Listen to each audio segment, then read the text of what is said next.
au cas 2?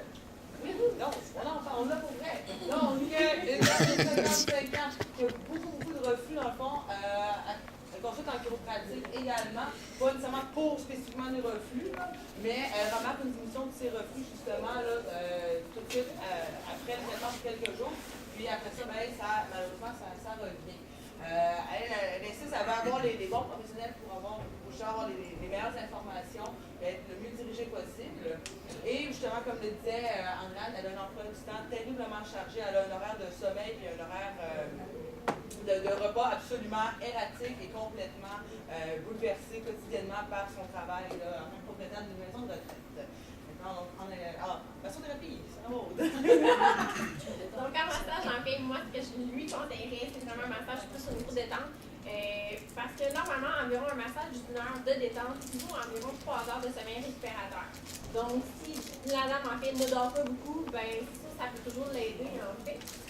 Par la suite, je lui montrais, en fait, la respiration du ventre. Donc, c'est vraiment une respiration plus au niveau de l'abdomen qu'on va faire. Donc, dans ce temps-là, ça aide, en fait, le péristaltisme du côlon, en fait, de tous les organes, en fait, internes. Ça les aide, justement, à pouvoir mieux fonctionner. Donc, moi, j'irais plus dans cette optique-là, en fait, pour cette dame. Donc, en chiropratique de Florence. Ben, en chiropratique, en fait, oui, j'espère, en fait, c'est pas une de mes patientes à moi personnellement, et puis j'espère que cette dame-là en a parlé à son chiropratique, du fait qu'elle n'avait pas de résultats à ce niveau-là, qu'elle a remarqué une amélioration qui ne durait pas.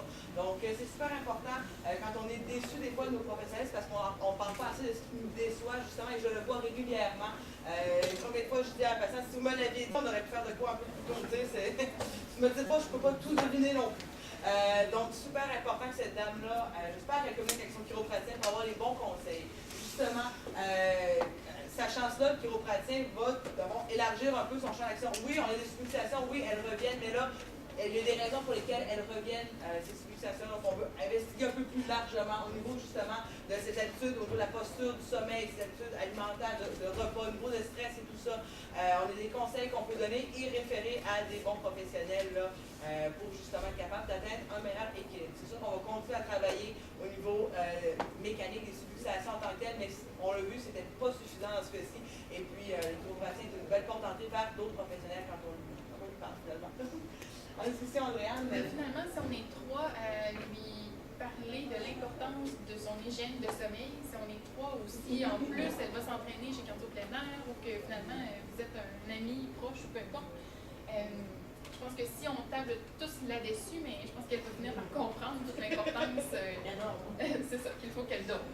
Sinon, moi, je vais lui parler de l'horaire de ses repas. C'est quelqu'un qui déjeune au café, qui prend un dîner sur le pouce, un très gros souper à 20h, 21h. Donc, à ce moment-là, c'est terrible pour les reflux, ce genre d'horaire-là. Donc, parfois, juste le fait de remettre finalement un horaire de calories, étrangement, on ne calcule pas les calories, inquiétez pas là, mais un horaire de repas typique qui va nous permettre de ne jamais dépasser 4 à 6 heures entre deux repas pour éviter d'avoir un estomac à jeun trop longtemps. Donc, ça va être une des premières étapes. Par la suite, comme je vous disais, pour le tube digestif, on va aller voir les aliments sucrés, les aliments gras. Dans son cas, elle avait tellement faim arrivée au souper, vers 20h, 21h, puisqu'elle n'avait pas de déjeuner protéiné pour bien débuter la journée. Dans quoi on se dirige quand on a cette faim intense? Souvent, on s'en va vers les aliments qui vont nous donner de l'énergie rapide, donc des glucides très rapides. Donc, beaucoup de produits céréaliers raffinés, souvent qui viennent avec la friture, donc des aliments plus gras. Donc, c'est certain qu'on va aller travailler là-dessus. Puis, s'il y a une petite sensibilité aux aliments acides, bien, c'est sûr qu'on va essayer de contourner ça là, pour prendre des aliments qui sont plus d'origine basique pour limiter les aliments acides. Mais ça, c'est une question de tolérance individuelle, donc on va l'évaluer en fonction du client qu'on a devant nous. Pour ce qui est d'une problématique de reflux, qu'est-ce que vous feriez en tant que professionnel qui recevrait ce client? La première des choses, je référerais. Mais mis à part ça, en RPG, en station debout, entre autres, il y a beaucoup de reflux au coucher sur le dos. C'est en lien avec les aponevroses, c'est ça, le diaphragme en bas. Peux-tu dire ta profession aussi. Ah oui, je suis physiothérapeute. Donc, en physiothérapie conventionnelle, on ne traite pas. Mais en RPG, s'il y a une douleur très spécifique en rééducation posturale de Laval, c'est une douleur très spécifique au niveau de l'estomac. Donc, des fois, ça va être le diaphragme qui, quand on est en station debout, va peser dessus. Si dans mon examen, il y avait cette douleur-là, et une douleur et des reflux particulièrement couchés sur le dos, jambes allongées ou debout, donc ça serait typique que ça pourrait être aidé à ce moment-là en rééducation posturale de Laval, en travaillant avec d'autres personnes.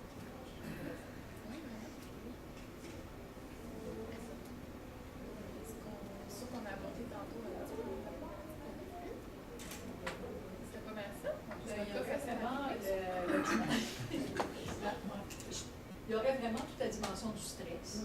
Ça, la détente, la personne soit vraiment plus en parler du parasympathique. L'équilibre des deux systèmes, ça c'est vraiment fondamental. Moi, je verrais aussi, avec la polarité, on pourrait arriver à ça. On pourrait arriver aussi à équilibrer, si vous voulez, tout le système neurovégétatif. Pour elle, l'aider, mais la nutrition, tout ce que vous avez dit est vraiment essentiel. Donc, et moi, je verrais, en tout cas, primordialement, quelqu'un qui mange sur le pouce, qui est toujours rapide, qui est toujours en sympathique. C'est son élément de faiblesse. Ça va être très difficile à traiter. Petit point, j'ai vraiment enseigné, mon nom c'est Sylvie, je suis chiropraticien. Depuis quelques années, je pratique, puis je pourrais dire qu'en reflux gastrique, j'en ai eu tellement au bureau. La clé que moi je dirais, c'est ce n'est pas un cas, tantôt on parlait de multidisciplinaire, ça prend du multidisciplinaire parce que ça prend du tout, ça prend l'exercice, ça prend l'hygiène de vie, ça prend le sommeil, tout ça est inclus. Dont la manipulation que je fais énormément au niveau de l'estomac, moi, un travail qui se fait entre le diaphragme et l'estomac, ça aide énormément, mais je dirais que s'il n'y a pas de changement, il n'y aura pas de changement chez le client. C'est le point que je veux donner parce que ça prend un tout. Si le tout n'est pas là, ça revient très rapidement. Comme l'expérience, finalement, il y avait un aspect seulement. Souvent, le client il cherche la guérison rapide, alors que c'est ton hygiène de vie rapide qui a changé. C'est le FST. C'est le commentaire que je veux donner. Je le répète peut-être pour certaines personnes, mais dans la littérature scientifique, on dit que ça prend 5 ans avant de dire qu'une habitude de vie est changée et maintenue, une nouvelle habitude. Donc, n'oubliez pas de rappeler à vos clients que c'est important de les revoir 6 mois plus tard, 1 an plus tard, pour les coacher, les motiver à garder, à conserver finalement leur changement d'habitude. Je vais présenter rapidement le cas 3, puis ensuite je vais partir. Cas numéro 3. Donc, M. Lejeune, un comptable de 42 ans. Il aimerait ça. Je vais se faire appeler Lejeune à 42 ans. C'est pas. A été diagnostiqué. Non, c'est pas. A été diagnostiqué par son médecin. Syndrome de l'intestin irritable. Et ma stagiaire avait trouvé une super explication pour vous expliquer ce qu'était le syndrome de l'intestin irritable en une phrase. Je crois que je vais prendre la tienne, oui. Le syndrome de l'intestin irritable, dans le fond, c'est un trouble de la motilité qui se caractérise par une alternance entre la diarrhée et la constipation, mais qui n'est pas d'origine inflammatoire. Je trouve que ça dit tout.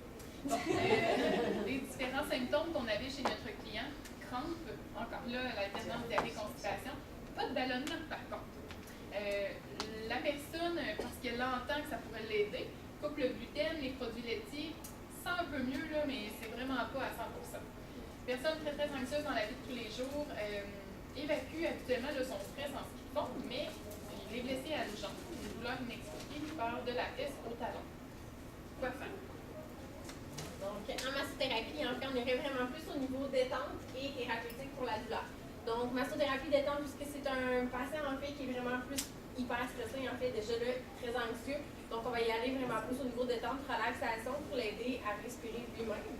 Et par la suite, j'irai plus côté thérapeutique, qui est plus mon domaine. Donc, côté thérapeutique, qui est vraiment plus au niveau, justement, de la fesse et du talon. Donc, majoritairement, ça vient souvent du bas de dos. Donc, on va travailler vraiment à ce niveau-là. Ça peut être en fait carré lombaire, ça peut être le psoas, qu'on va vraiment les travailler. C'est sûr que si monsieur, en fait plus de sport, ça aide moins.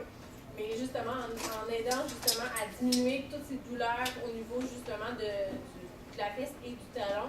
Donc, on l'aide justement à pouvoir avoir un peu plus de mobilité et par la suite pouvoir continuer à faire son sport.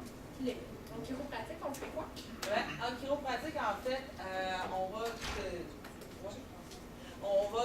se concentrer, on repart de la base, on fait un examen complet. Donc, on va regarder non seulement au niveau des symptômes du syndrome de l'intestin irritable, on va regarder au niveau de sa jambe, son dos également, une douleur qui part de la fesse au talon. On pense en premier à la sciatique, mais encore là, c'est pas nécessairement ça, ça peut être d'autres choses. Donc, on va vraiment faire un examen complet qui va cibler l'ensemble du corps, dans le fond de la personne. On prend des radiographies aussi. Et puis, dépendamment de ce qu'on trouve, on est capable d'adresser la problématique plus mécanique. Donc, moi, je m'attends à trouver des contraintes au niveau du bassin, du bas du dos qui amènent justement dans la jambe des symptômes qui, lui, l'empêchent de faire son activité physique et d'évacuer son stress, dans le fond. Au niveau de l'intestin irritable, probablement que, justement, thoracolombaire, peut-être quelques contraintes, encore une fois, c'est vraiment à voir avec le patient. Et puis, c'est ça, à ce moment-là, on va faire beaucoup de recommandations lorsqu'il va être capable de plus fonctionner au niveau de l'activité physique, beaucoup de recommandations au niveau de la gestion du stress et de l'activité physique, probablement peut-être même le référer justement pour qu'il soit capable de reprendre une activité physique puis d'évacuer son stress d'une manière plus saine que juste attendre jusqu'à ce que ça passe. En nutrition. Du côté nutritionnel, on commencerait par adapter la consommation de fibres au patron, soit diarrhée ou constipation, parce que toutes les fibres n'ont pas le même mode d'action. Donc, c'est important d'aller cerner selon le patron actuel et selon la tolérance de l'usager qui peut grandement varier. On évaluerait aussi la pertinence d'enlever le gluten et les produits laitiers, parce que c'est peut-être pas nécessairement ça la cible. Dans le fond, la cause, c'est peut-être plus, comme Andréane l'a abordé avec le cas numéro 1, les FODMAP, donc les produits fermenticides qu'on trouve dans les produits laitiers et dans les produits céréaliers. Donc, ce serait d'aller vérifier, encore une fois, avec la diète retrait de ces produits-là et pendant 2 semaines et réintégration graduelle pour aller vraiment déterminer quelle est la cible du problème. Puis, on pourrait aussi donner des conseils sur la relaxation et la méditation dans une optique de saines habitudes de vie, comme un peu la respiration que vous avez abordé plus tôt. Donc, encore une fois, comment vous auriez abordé un cas comme celui-ci? Moi, dans mon bureau, il y a une petite référence supplémentaire.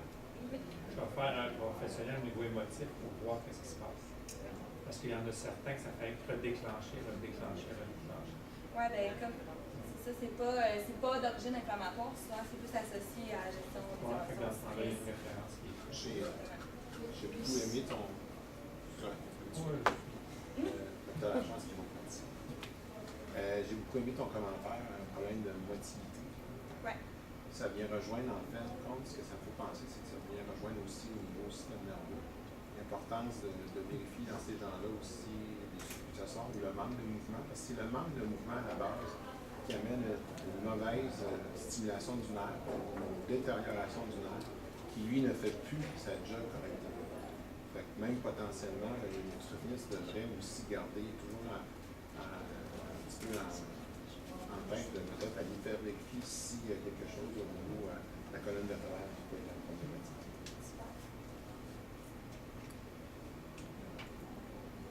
Pour le cas numéro 4, nous avons Mme Lamy, une esthéticienne de 60 ans qui a des ballonnements fréquents, des reflux gastriques, puis de style aussi irritation.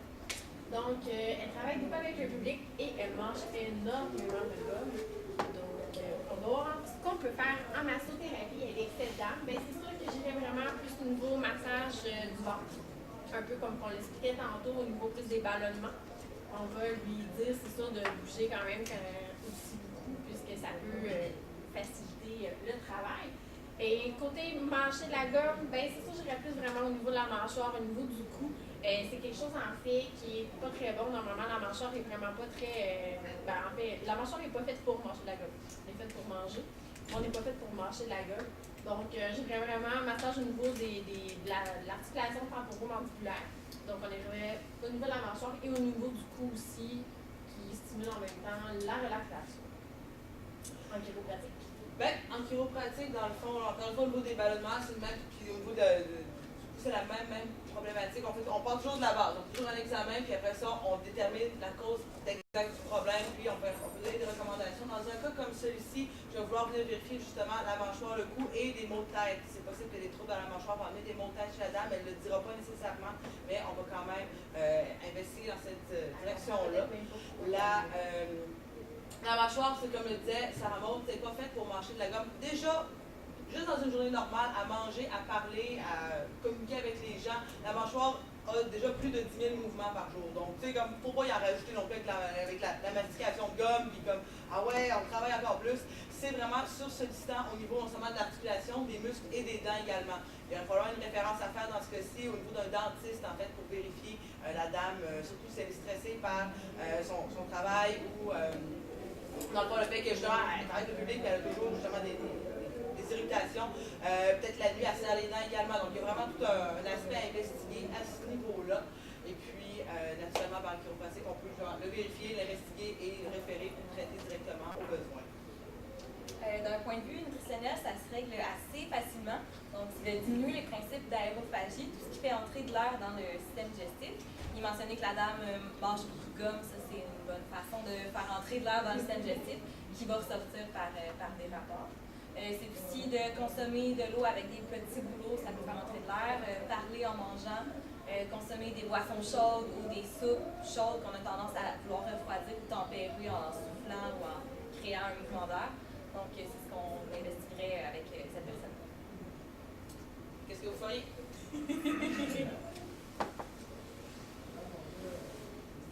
Pauvre madame, elle n'a pas de C'est pour un dentiste. C'est pour un dentiste. Donc, c'est d'accord. Donc, conclusion, mais en fait, comme vous voyez, on est quand même trois professionnels de la santé qui ont quand même à cœur justement nos patients. Donc, j'espère que vous avez quand même pu voir comment on peut travailler quand même en synergie tout le monde ensemble. Je crois que le but du réseau, c'est quand même ça aussi, travail interprofessionnel. Donc, si vous avez des questions ou quoi que ce soit, gênez-vous pas. C'est sûr qu'il n'y a pas, il y a Denis et Fadi en fait pour savoir plus le réseau en fait, qu'est-ce qu'on peut faire ensemble en interprofessionnalité, tout le monde ensemble. Merci beaucoup. Si vous avez des questions sur la présentation. C'est juste un commentaire. Ça dénote beaucoup. Ça dénote beaucoup la première fois que le patient vient le voir, comment lui faire dire tout ça, ses symptômes. Même s'il vient me voir pour moi, je suis chiro, il vient me voir pour un mal de dos. Mais le questionnaire de base, il faut aller chercher ces réponses-là. Des problèmes secondaires qu'il pourrait avoir autant chez le chiro que chez le masso, que chez la nutritionniste, peut-être des problèmes musculo-squelettiques également chez la nutritionniste, pour pouvoir mieux référer à ce moment-là. Bref, une belle idée de projet interprofessionnel pour ceux qui veulent se lancer sur un questionnaire interprofessionnel qui nous aiderait à être encore plus en synergie. Alors, j'attends vos noms.